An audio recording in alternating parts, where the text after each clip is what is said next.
तो तुम्हारा बजर के 30th पार्ट में स्वागत है और आज हम कवर करेंगे चैप्टर 161 से 170 तक, यानी कि फिर से 10 चैप्टर्स। और तुम्हें पता है कि अगर तुमने इसके पिछले पार्ट्स नहीं देखे तो पहले जाकर वो देखो, लिंक डिस्क्रिप्शन में। तो चलो बिना वक्त गवाए सीधा स्टार्ट करते हैं। साथे रिकैप।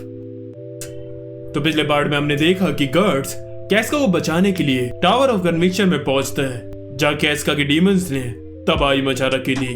बाद में मोचकस उसे जैसे तैसे बाहर भी निकाल लेता है। उसके बाद वहां स्कल नाइट की भी एंट्री होती है और उसका सामना एक नए डीमन से होता है। और फिर हमें पता चलता है कि असल में यही था जो ये सब कुछ करा रहा था। और अब कहानी को आगे कंटिन्यू करते हैं। चैप्टर 161 मार्टियरडोम। हम देखते कि उस ईगल डीमन ने गर्ड्स का सर जकड़ रखा था। वो उससे कहता है अगर तुमने हिलने की कोशिश की तो तुम अपनी दूसरी आंख भी गवा दोगे। और तभी मोचकस कैस्का को लेकर वहां से उड़ जाता है और उसके सर पर बैठा हुआ सीदरो भी उसी के साथ चला जाता है। तभी गर्ड्स के सामने वो व्हील वाला डीमन आकर उसके खींच कर पहिया मारता है और उसे अधमरा कर देता है। वो दोबारा से उस पर अटैक करके उसे खत्म करने वाला होता है, लेकिन अभी गर्ड्स उसे डॉज नहीं कर सकता था, इसलिए वो उसे अपने आर्म कैनन से उड़ा देता है और इसका फायदा उठाकर उस चेन डीमन को बीच में से काट देता है। ये देखकर सब हैरान हो जाते हैं कि इसके पास इतनी ताकत आती कहां से। अब जैसे ही वो ये अटैक करके नीचे बैठा, इतने में तीसरा डीमन उस पर अटैक करने के लिए आता है। वो चालाकी से अपने मिनी बॉम्ब उस पर फेंक देता है और उसे घायल कर देता है और फिर अपनी तलवार उसके आर पार कर देता है। अब आखिरी बचा हुआ एक्सिक्यूशनर कहता है, ओ गॉड थैंक यू, आपने हमें ये चमत्कार देखने के लिए जिंदा रखा। और फिर वो अपने हथियार से गर्ड्स की गर्दन पकड़ने के लिए आता है, लेकिन उसी वक्त गर्ड्स भी अपनी तलवार घुमा देता है, जिससे उसकी गर्दन कट जाती है। वो अपने आखिरी टाइम में लॉर्ड मोचकस का शुक्रिया करता है और मर जाता है। और तभी वहां अर्थक्वेक आता है और वो टावर बुरी तरह हिलने लगता है। Chapter 162 collapse. हम देखते कि नीचे स्कल नाइट के सामने वो सारी लाशें इकट्ठा होकर एक बड़े डीमन में फॉर्म हो रही थी। ल्यूका कहती है ये तो बिल्कुल ऊपर जैसे डीमन है। स्कल नाइट कहता है वो गेट अभी तक खुला भी नहीं है और ये डीमंस आने भी लगे, इसका एक ही मतलब है कि फेस्टिवल शुरू हो चुका है। और फिर वो अपने घोड़े पर ल्यूका को बैठाकर उन डीमन से बचता हुआ निकल जाता है। एक मिनट, ये लाइन थोड़ी गड़बड़ा गई ना, चलो कोई नहीं। दूसरी तरफ हम देखते कि बाकी के आयरन चेन नाइट्स टावर के नीचे खड़े हुए थे। प्रीस्ट कहता है फेयरनेस भी कहीं नहीं मिल रही, अगर उसे कुछ हो गया तो उसका जिम्मेदार मैं ही होऊंगा। तभी नीचे से जमीन हिलने लगती है और वो सारे डीमंस ऊपर आने लगते हैं और फिर वो उस टावर पर चढ़कर उसे नीचे गिराने लगते हैं। ऊपर फेयरनेस इस तबाही के कारण उधर से नीचे गिरने वाली होती है, लेकिन सर पी को उसे बचा लेता है। गर्ड्स और जेरेमी जहां खड़े थे वहां से उनकी जमीन तबाह होकर गायब हो जाती है और ऊपर से मोचकस, इसीदरो और पक टावर ऑफ कन्विक्शन को नीचे गिरते हुए देख रहे थे। Chapter 163 the shadow of idea part 1। दूर से कुछ लोग टावर ऑफ कन्विक्शन को गिरते देख शॉक हो जाते हैं। हम देखते कि वहां रेफ्यूजी एरिया में वो हेरिटिक्स डीमन वहां आकर लोगों पर हमला कर देते हैं और इधर भी बुरी तरह भगदड़ मच जाती है। वहां हर जगह आग लगा दी जाती है और वहां इंसानों को भी बुरी तरह मार कर खाया जा रहा था। अब इनसे बचने के लिए लोग वहां से भागकर टावर की तरफ आ रहे थे। तभी गर्ड्स को होश आता है। वो खड़ा होकर देखता है तो उसकी आंखें फटी की फटी रह जाती है, क्योंकि सामने उन रेफ्यूजी एरिया में आग लगकर वहां एक बड़ा सा ब्रांड ऑफ सैक्रिफाइस का साइन बन गया था। हम देखते कि टावर के पास लेफ्टिनेंट अजान को दिखता है कि रेफ्यूजीज की भीड़ उनकी तरफ आ रही थी और उनके पीछे हेरेटिक डीमंस। दूसरी तरफ टावर की तरफ से वो डीमन उन पर अटैक कर रहे थे। अब वो दोनों तरफ से घिर चुके थे। तभी एक आग का गोला आकर उन डीमंस और हेरेटिक्स को जला देता है और हम देखते कि ऊपर मोचकस आ चुका है। वो अपने कंधे से इसी तरह को उठाकर फेंक देता है। फिर वो लोगों से कहता है तुम सब डरो मत, गॉड पर भरोसा रखो। इन डीमंस को हराने का सिर्फ एक ही तरीका है, बुराई को ही जड़ से मिटाना, और इनकी जड़ ये लड़की है और अब हम इसे एक्सिक्यूट करेंगे। Chapter 164 the shadow of idea part 2। हम देखते हैं कि मोचकस अपने मुंह से आग के गोले निकालकर उन डीमंस पर हमला कर रहा था और बाकी रेफ्यूजीज वो एक्सिक्यूशनर पोल को खड़ा कर रहे थे। हम देखते कि इसीदरो भी जैसे तैसे लटक कर बच जाता है। नीचे सारे लोग कैस्का को पकड़कर एग्जीक्यूशन के लिए ले जा रहे थे।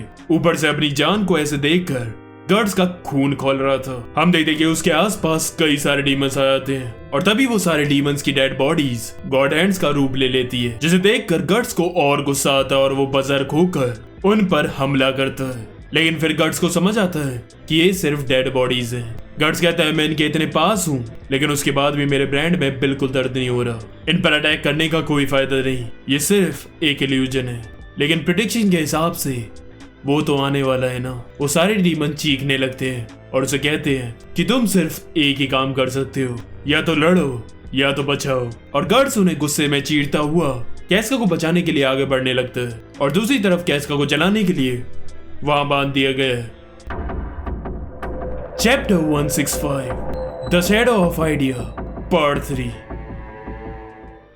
हम देखते कि गार्ड्स ऊपर उन सारे डीमन से लड़ रहा होता है और उसे रियलाइज होता है कि ये बिल्कुल एक्लिप्स के वक्त जैसा ही है। ध्यान से देखोगे तो जहां गार्ड्स लड़ रहा है उसके पीछे चांद एक्लिप्स के सूरज जैसा लग रहा है और वो टावर गॉड हैंड्स के हाथ जैसा। और उसी टाइम की तरह वो डीमन से लड़ रहा है और दूसरी तरफ कैस्का खतरे में है। हम देखते कि स्कल नाइट ल्यूका को सेफली टावर से दूर ले आता है और उसे कहता है अगर तुम्हें जिंदा रहना है तो उस टावर से दूर रहना।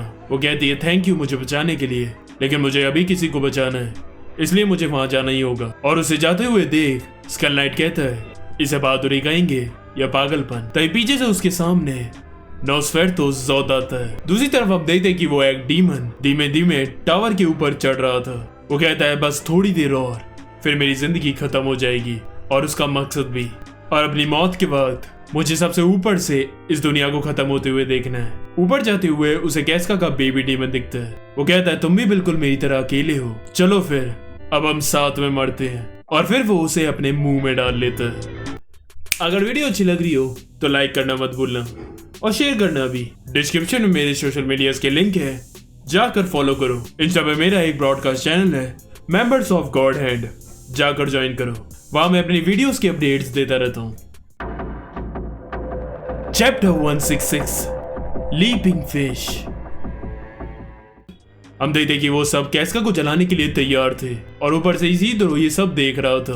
दूसरी तरफ फेयरनेस, सरपीको, नीना और जेरेमी वहां से जैसे तैसे बच कर निकल आते हैं। तभी इसी तरह जेरेमी को वहां चिल्लाकर बुलाता है। नीचे हम देखते कि वो लोग कैस्का को आग लगा रहे थे। दूसरी तरफ गार्ड्स उन डीमंस को लगातार काट रहा था, लेकिन वो उनके चुंगल से निकल ही नहीं पा रहा था क्योंकि उनकी मात्रा बहुत ज्यादा थी और उसे डर भी था कि कैस्का को कुछ ना हो जाए। तभी हम देखते हैं जेरेमी और इसीदरो प्लान बनाते हैं और इसीदरो को बांध कर वो नीचे कूद आते हैं और कैस्का को वहां से छुड़ाकर ऊपर वापस ले आता है। ये देखकर आसमान से मोचकस चिल्लाता है नहीं, और उनकी तरफ तेजी से बढ़ता हुआ आ रहा था। और तभी वहां गार्ड्स उन डीमंस के साथ टावर को चीरता हुआ वहां आ जाता है और मोचकस की छाती में तलवार घुसेड़कर उसे नीचे ले जाता है। Chapter 167 bestial priest part 1।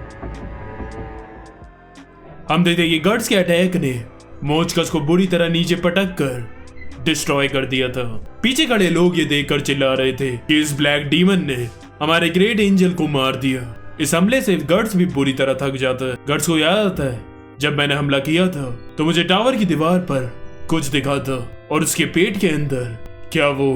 तभी हम देखते कि मोचकस के एग्जीक्यूशनर अभी भी कैस्का के पीछे पड़े हुए थे। तभी पीछे से मोचकस खड़ा होकर गार्ड्स पर अटैक करता है। गार्ड्स कहता है ये कैसे हो सकता है, और फिर मोचकस अपनी डीमन फॉर्म लेता है जिसमें उसकी बॉडी पत्थर की तरह हार्ड हो जाती है, बॉडी हार्ड हो जाती है। पीछे से उसकी ये फॉर्म देखकर फेयरनेस कहती है तो ये लॉर्ड मोचकस की एंजल फॉर्म है, लेकिन ये एक मॉन्स्टर जैसे क्यों लग रहे हैं। मोचकस गार्ड्स को दिखाता है कि उसकी तलवार के वार से उसकी किताब ने उसे बचा लिया था। वो कहता है मेरे 4 एंजल्स को तो तुमने मार दिया, लेकिन मुझे पता है कि वो हेवन ही गए होंगे, लेकिन अब ये देखना है कि तुम कहां जाओगे, हेवन या हेल। और फिर वो उस पर अटैक करता है। उसके अटैक इतने पावरफुल थे कि आसपास की दीवारें टूट कर गिर रही थी। हम देखते कि वो दोनों एग्जीक्यूशनर कैस्का को पकड़ने के लिए वहां आ रहे थे और तभी गार्ड्स का ध्यान भी उनकी तरफ चला जाता है और इसका फायदा उठाकर मोचकस अपने घूस से उस पर बरसा देता है। चैप्टर 168 बेस्टियल प्रीस्ट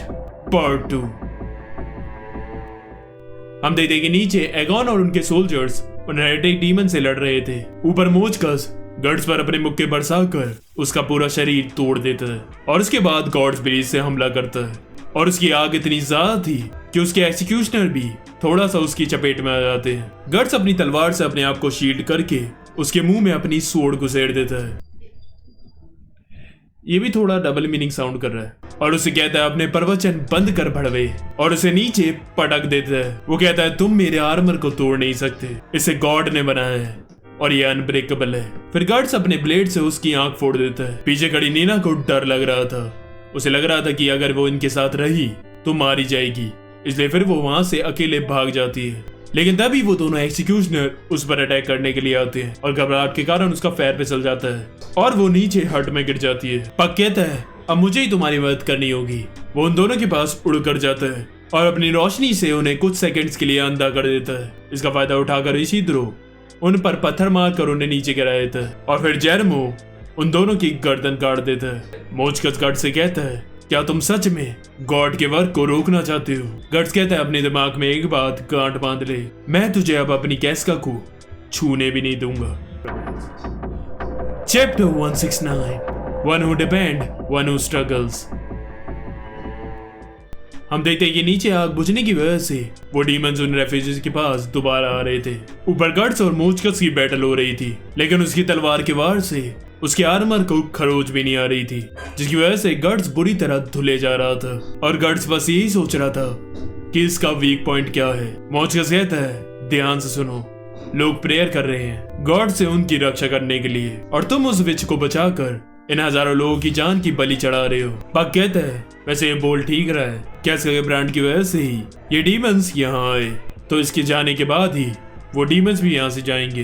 नीचे सब लोग चिल्ला रहे थे किल दैट फकिंग बिच। गर्ड्स खड़ा होकर कहता है मुझे मत समझो, ये लोग असलियत में यहाँ पर इसलिए इकट्ठा हुए हैं ताकि ये किसी और मकसद के लिए सैक्रिफाइस हो सके। मोचकस चिल्लाकर कहता है तुम गॉड के ऑर्डर मानोगे कि नहीं, और उस पर अपने गुस्से बरसाने लगता है, जिन्हें खाने के बाद गर्ड्स अधमरा हो जाता है। लेकिन उसके बाद भी गर्ड्स हंसता हुआ कहता है वैसे तुम्हारा आर्मर इतना भी स्ट्रॉन्ग नहीं जितना तुम सोचते हो, और फिर वो अपने मिनी बम से उसका आर्मर उड़ा देता है और वो हील कर पाता उससे पहले ही अपनी तलवार उसकी छाती में आर पार कर देता है। गर्ड्स कहता है अगर तुम ऊपर जाके गॉड से मिले तो उनसे कहना कि मेरे रास्ते से दूर रहे। Chapter 170 tsunami of darkness part 1। मोचकस हंसकर कहता है ओ गॉड, आखिरकार अब मैं आपसे मिलने वाला हूँ, लेकिन चलो अब मैं भी तुम्हें अपने साथ ले जाता हूँ। और फिर वो गर्ड्स की तलवार पकड़कर उसे अपने पंखों से घेर लेता है और अपने गॉड ब्रीथ के अटैक से अपने साथ उसको भी खत्म करने की कोशिश करता है। लेकिन उससे पहले ही गर्ड्स अपनी पूरी जान लगाकर उसे उठाकर वहां से नीचे फेंक देता है और वो सीधा जाकर लोगों के बीच गिरकर खत्म हो जाता है। उसके बाद वो सारे डीमंस वहां पहुंचकर उन रेफ्यूजीज को खाने लगते हैं। उन डीमन से डर कर वो लोग चिल्लाकर उनसे भीख मांग रहे थे कि प्लीज उस विच को मार दो, और ऊपर से वो सब उन्हें चारों ओर से घिरकर गंदी तरह मरते हुए देख रहे थे। उनकी चिल्लाने की आवाजें सुनकर पीछे कैस्का को भी कुछ अजीब लगने लगता है। तभी वहां गर्ड्स आकर उसे गले लगाकर उसको कंसोल करता है और लास्ट पैनल में हमें दिखाया जाता है वहां ऊपर उस हैंड टावर पर चारों गॉड हैंड्स की शैडो थी और नीचे वो एक डीमन। और बस यही ये चैप्टर खत्म हो जाता है। अगर तुम नए हो और तुमने मेरी वैगाबॉन्ड की सीरीज नहीं देखी है तो उसे देखने के लिए यहाँ ऊपर आई बटन पर क्लिक करो, लाइक शेयर सब्सक्राइब कर दो। तुम्हें बताइए आज के लिए पॉज करते हैं आरिगातो। और फिर वो अपने घोड़े पर ल्यूका को बैठाकर और फिर वो कंट्रोल और फिर वो अपने कैसे अबे यार रिलाइज ही नहीं करना चाहिए था। और फिर वो अपने घोड़े और फिर चुप चुप चुप यार।